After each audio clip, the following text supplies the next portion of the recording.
नमस्कार. जालिंदर नाथांना त्या लिदीमध्ये पुरवून ठेवण्यात आलं. लिदीमध्ये पुरवल्यानंतर सगळ्यांना असं वाटत गेलं की आता सगळं संपलं.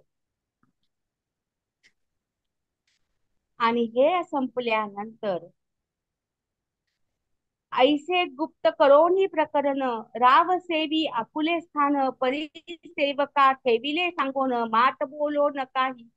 राजाने ह्या सगळ्या घटना केल्या आणि सेवकाला सांगितलं तर कुणालाही सांगायला जायचं नाही. जरी होता गुप्त करोनी प्रकरण, जरी होता मुखलपंत, मम क्षोत्री आलिया नीट, त्यांचे करीन सपाट, यमलोक मिरवीन की. ऐसी ऐकुनी भयंकर वार्ता, दर्पसिंह तो योजनी माथा, रागेला परी सेवक चित्ता, दुसदुशी मिरवितसे. इतुके प्रकरण मध्यायमिनी झाली माने नेनती नेनी, अर्कदोई पाहिला स्वामी, म्हणून उठवणी गेला असे. एक म्हणती त्याचे येथे काय, स्वइच्छे बसावे वाटेला तेथ, हा ग्राम नव्हे आणि कराय ग्रामवस्ती विराजला. ऐसी बहुतांची बहुतवाणी प्रविष्ट झाली जगा लागोनी, की जालिंदर गेला येथोनी मही भ्रमण करावया. ऐसी वार्ता नगर लोकी उठली ऐकोनी परिचालकी, त्या जाऊनी सद्विवेकही मैनावतीस सांगती. की महाराज आपुला गुरु, वस्तू फळांचा कल्पतरू, उठोनी गेला कोठे दुरू, मही भ्रमण करावया. ऐसे ऐकोनी मैनावती असंतोषली परमचित्ती, म्हणे मम सुताचे दैवाप्रती लाभ नाही आतुडला. ऐसे म्हणून संकोचित नेत्री प्रेमाश्रू धारित, येदी करे जालिंदरात कैसे स्थिती राहिला. तरी अवश्य भविष्य असणार, आणि मैनावतीचा लोभ अपार, आणि शत्रुमित्र पाहणार एकरूपी समत्वरे. ना तरी परम प्रताप वासरमणी, क्षणे टाकील ब्रह्मांड जाळवणी, तो भद्र ज्याची विपर्यास करणी, तुष्ट कैसे राहिला.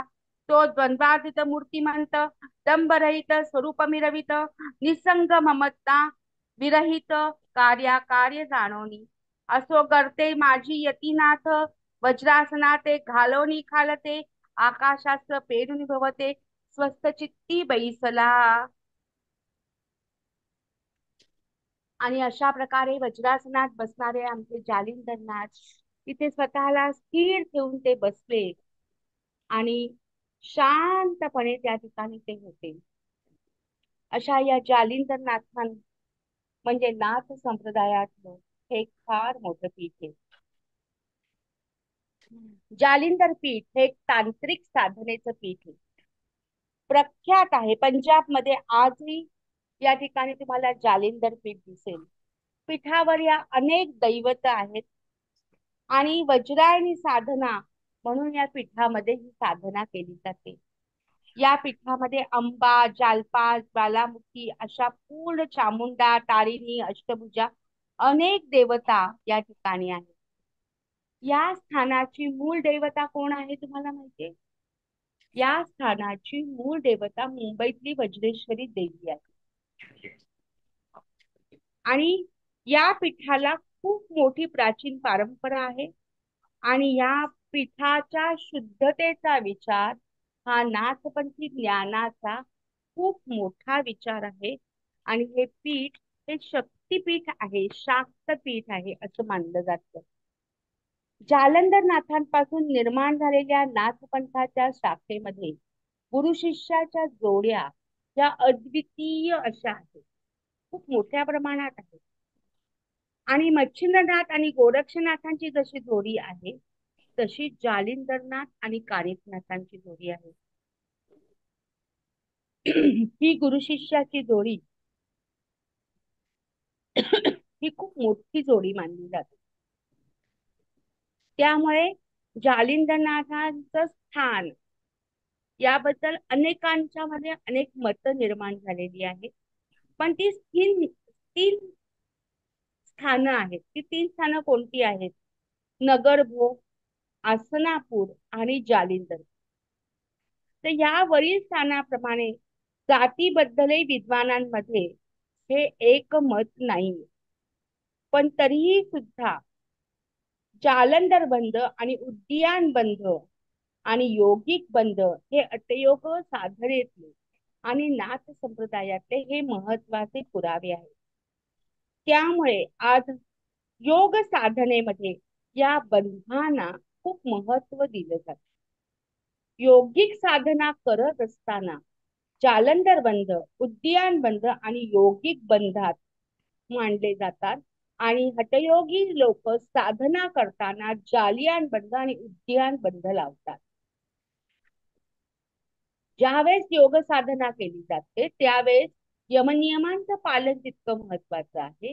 त्याच प्रकारे आसन आणि प्राणायाम करत असताना बंधांचा आणि मुद्रांचा जो विचार येतो त्यावेळेस जालंधर बंध आणि उद्यान बंध हा साधनेतला एक महत्वाचा भाग मानला जायचा. कारण जालंधरनाथ या मुद्रांमध्ये बसून साधना करायचे.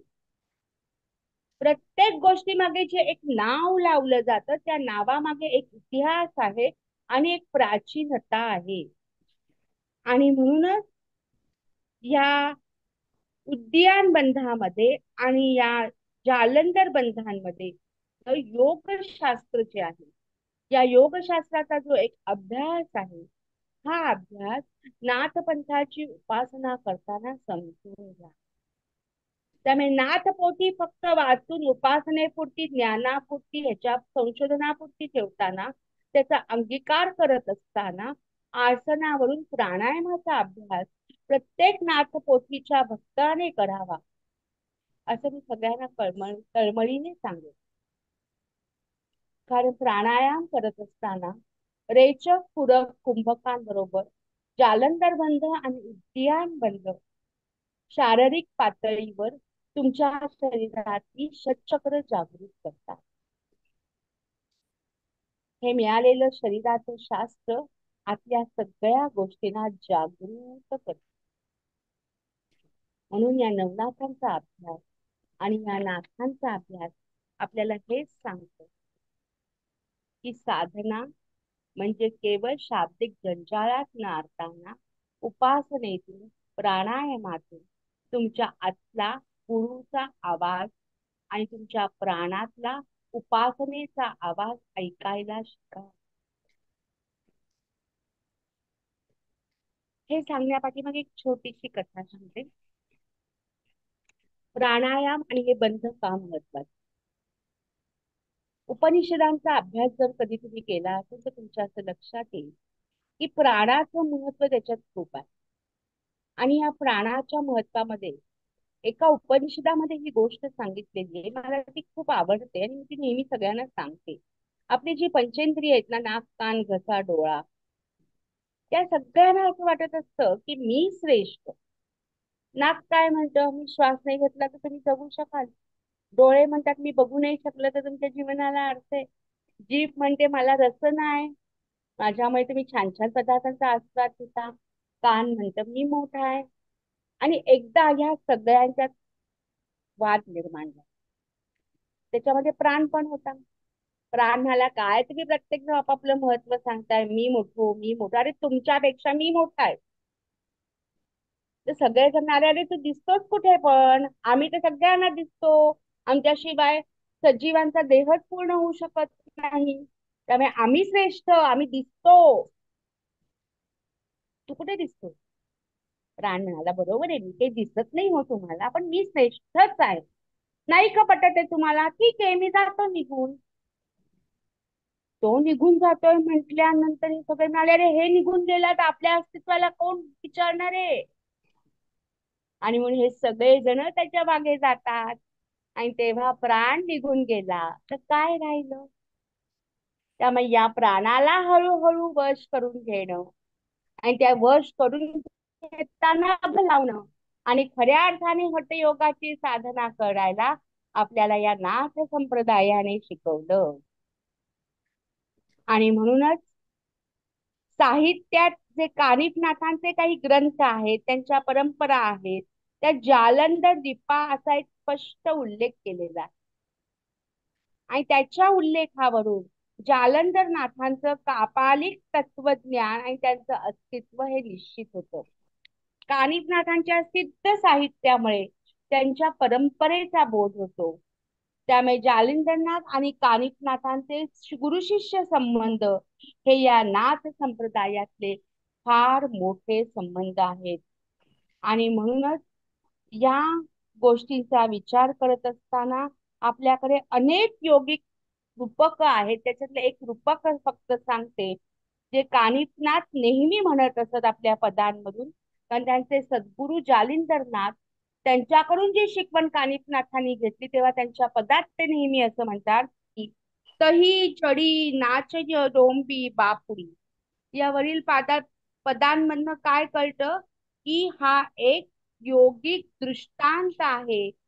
हा योगिक दृष्टांत डोंब भाषेमध्ये सांगितलेला आहे. कोणती भाषा आहे ही? डोंब भाषा आहे. ही एक आध्यात्मिक कथा आहे. आणि कानिफनाथांनी अवधी नाडी डोंबिनी किंवा डिंबिन आहे. हे चंचल चित्त आहे. ते ब्राह्मण आहे. आणि डोंबिन त्याला शिवेल म्हणून ब्राह्मण पळत असतो, असं रूपक ह्याच्यात दिलं. त्याचा अर्थ असा की खरं पाहता हे रूपक अज्ञानी समाजाला कापालिक कानोबा त्यांच्या भाषेत योगिक तांत्रिक भाग समजावून देत आहे. आणि या पदाच्या गर्भात एक आहे की हे शरीर म्हणजे तुझं घर आहे.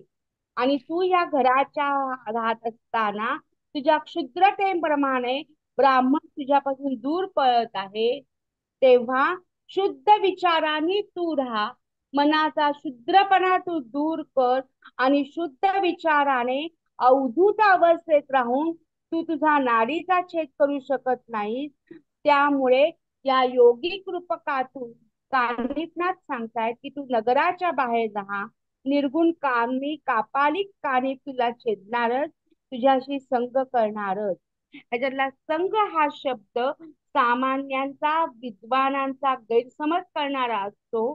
पण हे विद्वान जे समाजाचं योगिक सूक्ष्म ज्ञान हे समाजापर्यंत नेऊन पोचावं, यासाठी हा डोंबी भाषेतला दिलेला हा उदाहरण आपल्याला सांगतो की मनाची शुद्ध अवस्था करा. हा उदाहरण हे कानिफनाथांनी या पदातून सांगितलं. कानिफनाथ कसं सांगू शकले? तर त्यांना जालिंदरनाथांनी दिलेलं हे ज्ञान होतं. अशा या जालिंदरनाथांना न समजल्यामुळे राजाने त्यांना विहिरीत सगळ्यांच्या वतीने बुडवून टाक असं सांगितलं. लिदी टाकून ते बंद केलं. पण जालिंदरनाथ हे उच्च अवस्थेचे होते, हे कानिफनाथांच्या पदातून कळतं. आणि म्हणून ते तिथे वज्रासन घालून बंध लावून बसले. आणि खऱ्या अर्थाने नंतर जालिंदरनाथ त्याच्यातून कसे आले आणि गोपीनाथांवर कशी कृपा केली हे आपण बघणार आहोत. जशी या गोपीनाथांवर त्यांनी कृपा केली, पण त्याच्यासाठी अनेक गोष्टींना त्यांना सामोरं जावं लागलं. आणि मग त्या संघर्षातूनच गोपीचंद राजा राजा या पदातून बाहेर आला आणि त्याला एकदम वैराग्य प्राप्त झालं. आपण या अध्यात्माच्या प्रांगणात करत असताना ज्ञानाने वैराग्य प्राप्त करायचंय, नैराश्यातून नाही. तर असं हे ज्ञानाचं वैराग्य तुम्हाला आम्हाला आपले सद्गुरू प्राप्त करून देतील, अशी मनोमन प्रार्थना करते. जय गुरुदेव. आदेश. नमस्कार. नमस्कार.